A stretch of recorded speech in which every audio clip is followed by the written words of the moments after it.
Minhas irmãs, vamos abrir, irmãos, as nossas Bíblias, ou se você quiser ler lá com o nosso irmão. Eu quero pegar hoje um versículo de alguns lugares e construir para os irmãos uma palavra de Deus nessa noite. A primeira palavra que eu quero que os irmãos abram é em João capítulo 3, versículo 3.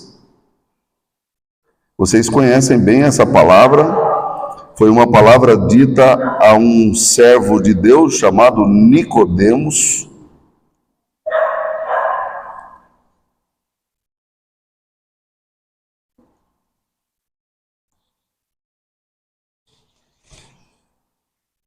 João 3, 3.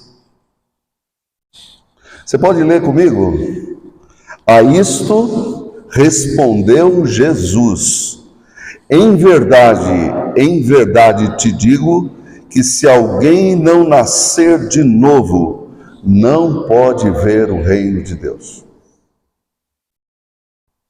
Vamos ver mais uma palavra. Vou pedir para o nosso irmão Silos me ajudar. Marcos 3, 28.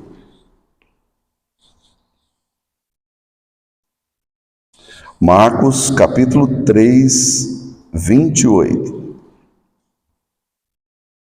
É outra palavra de Jesus, em verdade, né? Vamos ler juntos? Em verdade vos digo que tudo será perdoado aos filhos dos homens, os pecados e as blasfêmias que proferirem, mas aquele que blasfemar contra o Espírito Santo não tem perdão para sempre, visto que é réu de pecado eterno. Mais um texto, irmãos. Efésios capítulo 4, verso 30. Efésios 4, 30.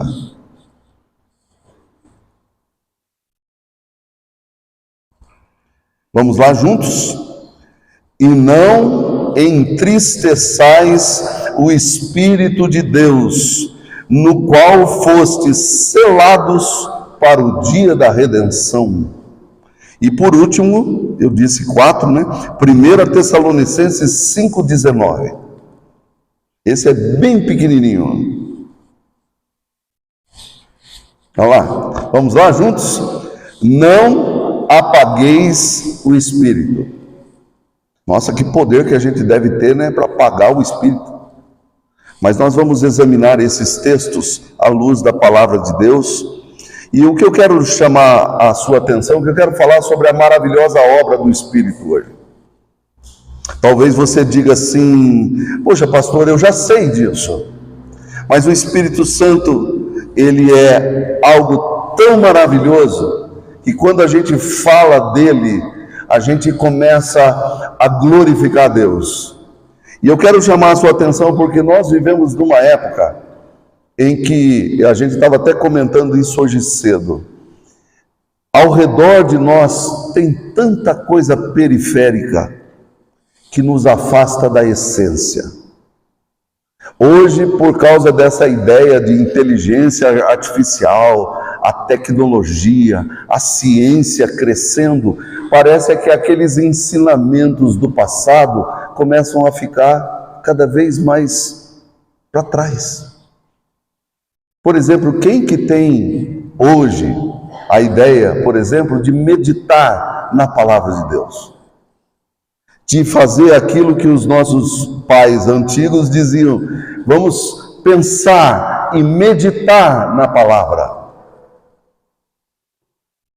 Ou orar. Por que orar? Hoje você tem o celular, você agora, se você quiser, você fala com o Japão. Mas com Deus parece que demora a resposta. Então a oração começa a se tornar algo obsoleto, algo para trás.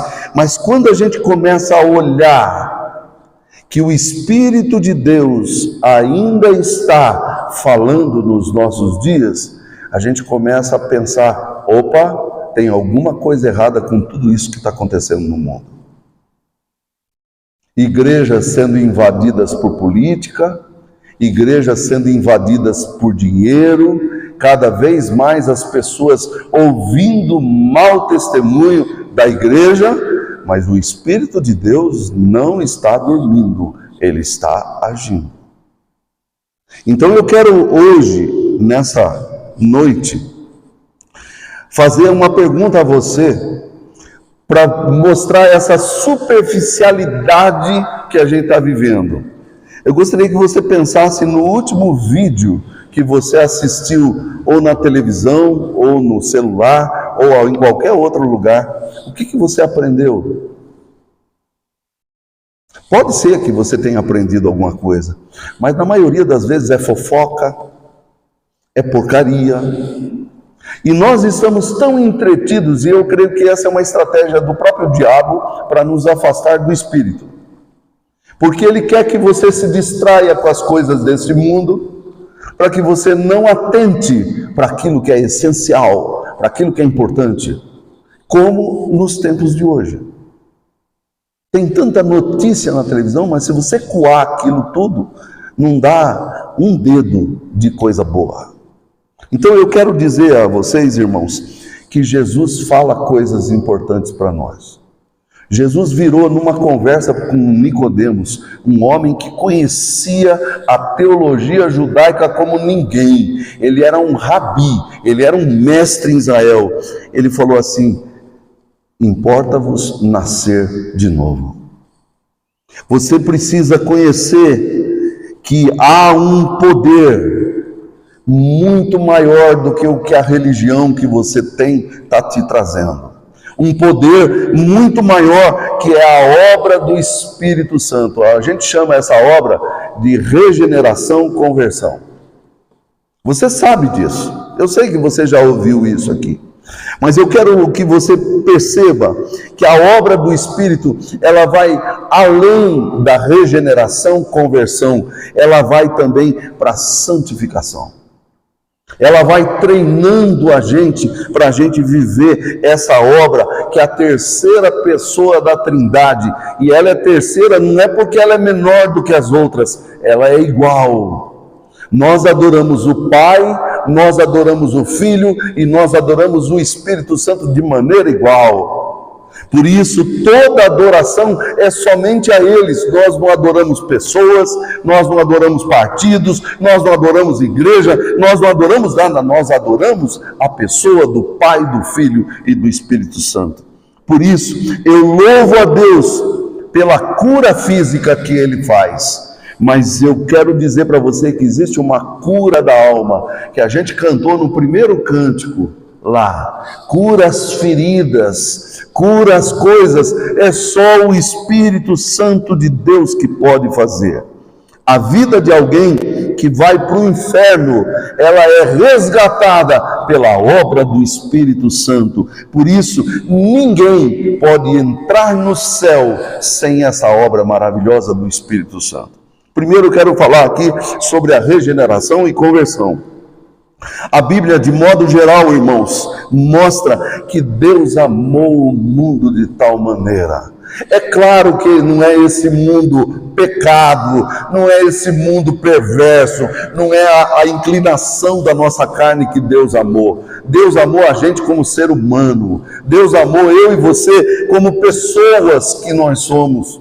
E é por isso que você pode vir a Deus como você está. Não há problema. Ele recebe você de braços abertos, mas a palavra de Deus diz assim: para todos aqueles que nele crêem. Essa palavra de regeneração pode ser pregada para todas as pessoas, mas é somente para os crentes que nele creem, que recebem essa vida eterna. Os evangelhos nos mostram dois caminhos. Não existem 3 caminhos, nem 4, 2 caminhos. Um caminho que é largo, que a maioria está indo. E eu me lembro daquele quadro que é famoso, né? Acho que todo mundo conhece esse quadro. E eu ficava olhando para aquele pastorzinho pregando ali numa portinha estreita, e ele convidando: venham, venham, entrem por essa porta que vocês vão encontrar a vida eterna. Mas aí muitos outros cantando, fazendo jogos, e aquela multidão indo, e lá no fundo aquele inferno pegando fogo. Esse quadro me chama muito a atenção. Claro que é apenas uma ilustração, mas a Bíblia apresenta dois caminhos: o caminho estreito da regeneração, da conversão e da santificação, que a gente tem que trilhar durante a vida inteira. Você não entrou pela porta uma vez só. Jesus falou assim: costume entrar pela porta estreita. Sempre entre por Jesus. Se você sair fora do caminho, volta para o caminho. E a palavra de Deus nos diz que muitas pessoas erram. Elas não conhecem o caminho verdadeiro. E eu quero dizer para você, só há uma maneira de você conhecer o caminho verdadeiro. Silas, você pode colocar para mim aí João capítulo 5, versículos de número 21 e 22. Olhe a obra do Espírito que a Trindade faz.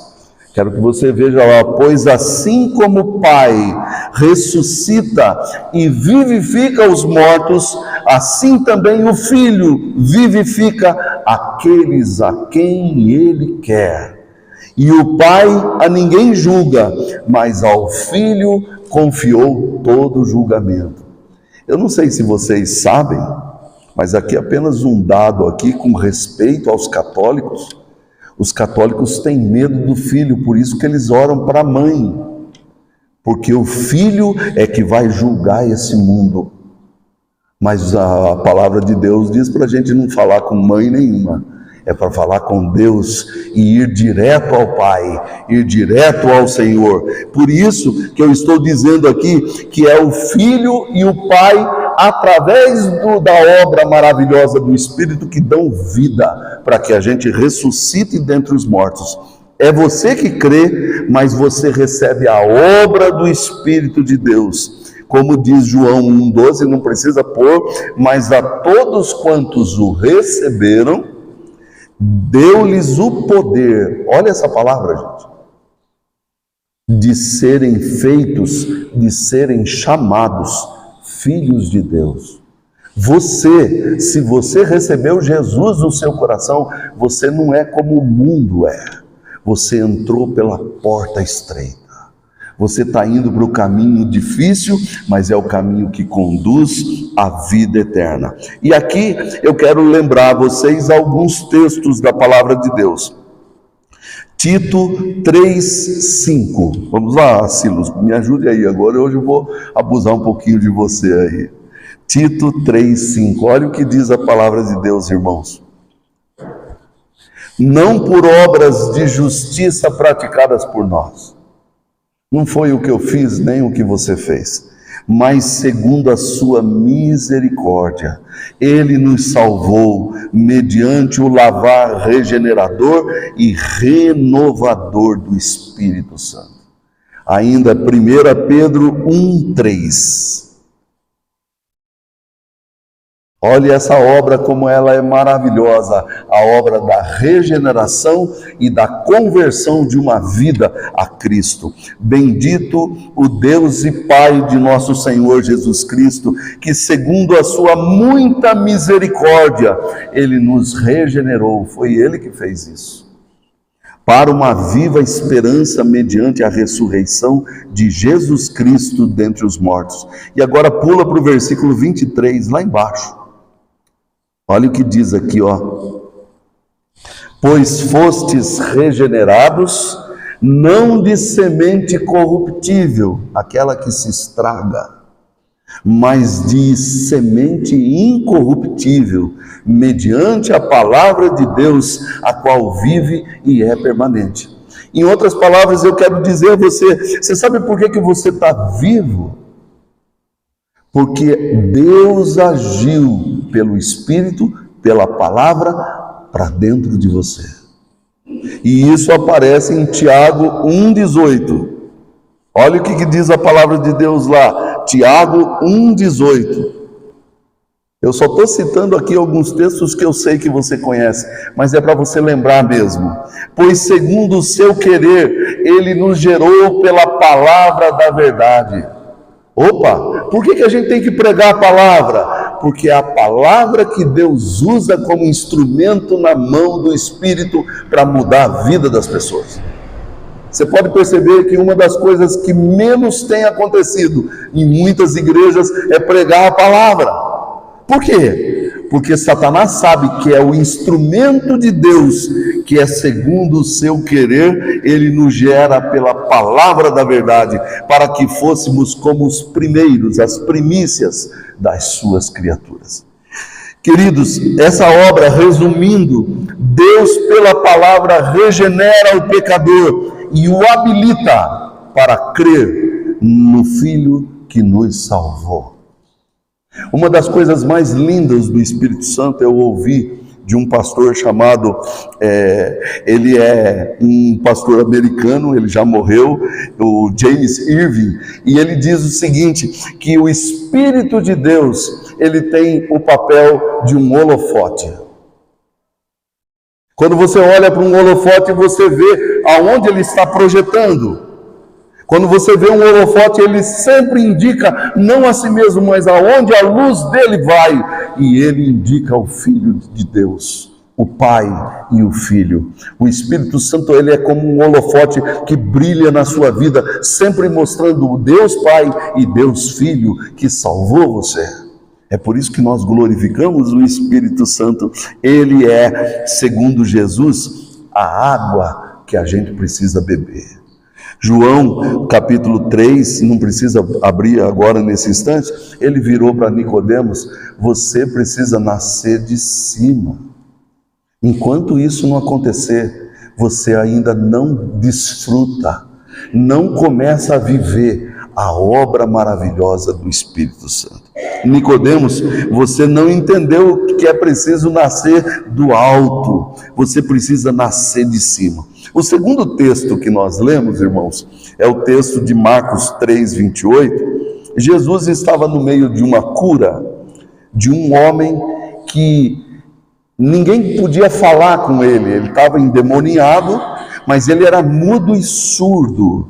E aí os homens começaram a dizer que Jesus estava expulsando aquele demônio pelo maioral dos demônios. Quer dizer, uma rejeição muito dura da obra de Jesus. E aqui eu quero chamar a sua atenção e ligar a obra do Espírito. Há um perigo em muitas pessoas, porque o Espírito Santo fala. O Espírito Santo sempre está, como diz Apocalipse, batendo a porta de todos nós, crentes e não crentes. Com o incrédulo é muito maior ainda a intensividade da obra do Espírito. É por isso que nós devemos de sempre orar pela nossa casa, pela nossa família, pelos nossos parentes, pelas pessoas que estão ao nosso redor, para que eles possam glorificar a Deus e conhecer também a obra do Espírito. Mas é só o Espírito que pode fazer isso.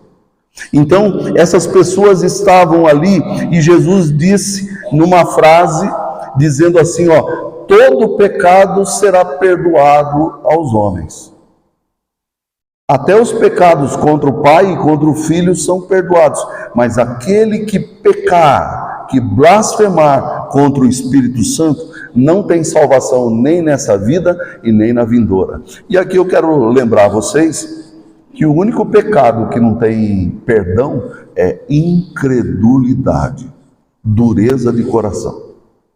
Uma das coisas que Satanás tenta fazer conosco, que é não entristeçais o Espírito, não apagueis o Espírito, é justamente fazer você começar a se afastar do poder de Deus da cruz. Como que ele faz isso? Existem muitas maneiras, eu não vou dar todas para vocês, mas algumas maneiras que Satanás Começa, pergunte a você se você está tendo vontade de orar. Se um crente ou uma crente não tem vontade de falar com Deus, você sabe que tem alguma coisa errada nisso aí.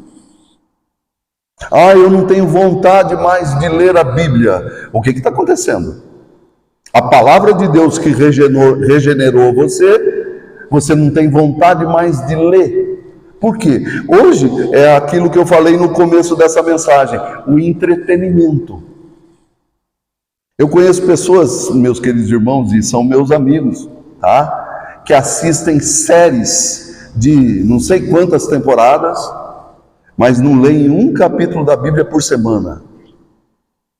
Vocês conhecem a piada do pastor que foi visitar uma senhora, e a senhora falou: pastor, não posso mais ler a Bíblia, porque eu perdi meus óculos. Então pegue a sua Bíblia, que eu vou ler para a senhora. Ela foi lá, o óculos estava dentro da Bíblia. Né? E quantas pessoas que acabam esquecendo dessa essência que a gente sempre ouviu: leia a Bíblia e faça a oração se você quiser crescer. Busque a Deus, não entristeça o Espírito Santo, a maravilhosa obra que Ele está fazendo dentro de você. E aqueles homens com aquele coração duro estavam blasfemando contra o Espírito Santo. O Espírito Santo estava falando através, e eu quero que vocês parem um pouquinho para pensar. Você imagina, você atribuir uma ação de Jesus ao demônio. Olha a gravidade disso. E quantas pessoas hoje estão vendo, olhando, lendo a igreja e vendo a igreja dar mau testemunho, levando as pessoas até a blasfemarem contra o Deus que é o Senhor por causa do testemunho nosso. Meus amados irmãos, isso nos leva a pensar naquilo que a 1 João capítulo 5, verso 19, por favor, Silos, eu acho que vale a pena a gente ler este texto. Esse mundo, irmãos, não tem salvação. Olhe lá, 1 João 5, 19. Aí está aí, embaixo um pouquinho, é isso. 5, 19. Ó, sabemos que somos de Deus e que o mundo inteiro está enterrado, jaz, está morto, jaz no maligno. Não confunda a sua cabeça achando que essas pessoas que estão falando hoje de governos e de coisas, eles vão mudar alguma coisa, porque não vão. Só tem um governo que nós estamos debaixo dele, é o governo de Cristo. O resto é império das trevas. O reino do Filho do seu amor, eles não querem. Nós só temos uma revolução para fazer: pregar o evangelho de pessoa em pessoa, para que o Espírito Santo faça essa obra maravilhosa e transforme essas vidas. E aqui, queridos, eu quero já ir terminando aqui na minha palavra. Jesus solta essa pérola, né? Quem blasfemar contra o Espírito não tem perdão. Mas os crentes, nós podemos entristecer o Espírito, como nós vimos no texto de Efésios 4:30. Não entristeçais o Espírito Santo de Deus. Por quê? A gente precisa buscar Deus. Se você entristecer o Espírito Santo de Deus, peça perdão, volte para o caminho. Jesus disse: eu sou o caminho. Eu sou aquele que vou à frente de vocês, para vocês saberem qual é a rota eterna para a sua chegada lá no céu. Não entristeçais o Espírito Santo de Deus. Como é que a gente faz isso? Santificação. Essa é a obra que o Espírito quer para nós nessa noite, meus irmãos. Eu não sei por que Deus trouxe você aqui, mas uma coisa eu posso ter certeza: Deus está falando com todos nós. Ele está dizendo que eu quero a sua santificação. Josué, ele lá Ele perguntou para Deus: como é que eu vou vencer essas muralhas de Jericó? Deus diz assim: santificai-vos, porque amanhã eu farei maravilhas no meio de vós. Meus irmãos, santificação é aquele momento que é só você e Deus. É claro que santificação se dá aqui, é bom estarmos aqui louvando a Deus, isso nos santifica, ouvir a palavra, isso nos santifica, mas a santidade é algo entre você e Deus. Pastor nenhum entra nesse meio, ninguém entra nesse meio. Só Deus sabe como que você está andando com Ele. Só Deus sabe como você está vivendo com Ele. Só Deus sabe o quanto você está buscando esse Deus. E por isso eu quero terminar aqui a minha palavra, porque a palavra de Paulo aos Tessalonicenses, lá no finalzinho que a gente leu, do versículo de 1 Tessalonicenses 5,19, ele diz: não apagueis o Espírito. Será que eu tenho esse poder de apagar? A ideia não é apagar, mas é diminuir a ação do Espírito, é entristecer o Espírito. Eu não tenho poder para apagar o Espírito, ninguém tem. O Espírito tem hora que age em coisas que a gente nem imagina. Eu tenho visto testemunhos de pessoas, e eu tenho visto isso na minha vida e na vida de muitos irmãos, que o Espírito chama. E o Espírito às vezes chama, ele vai chamando por amor, ele vai chamando no bem, mas chega uma hora que a pessoa está tão dura que ele dá um basta nisso. E como a gente vê essa ação do Espírito Santo? Então eu quero dizer, não apagueis o Espírito que Paulo falou, ele significa não tire, nunca permita que algo interrompa a ação do Espírito em você, apagando, extinguindo ou tirando a ação do Espírito dentro do seu coração. Por isso que ele diz assim: ouçam as profecias. Ele vai dizer na sequência, se você olhar, ele vai, mostra o próximo versículo, olha lá, não desprezeis as profecias. Então, a leitura da palavra de Deus, aquilo aquece o nosso coração, aquilo levanta a nossa voz diante de Deus. E se você está dentro de um poço tão profundo por causa do pecado, Jesus pode tirá-lo de lá através da maravilhosa obra do Espírito. Amém? Essa é a palavra que eu tinha para vocês hoje, nessa noite. Eu espero que Deus abençoe vocês. Eu queria cantar um cântico, eu estava ensaiando ele lá em casa, e eu vou desligar aqui, né? Porque senão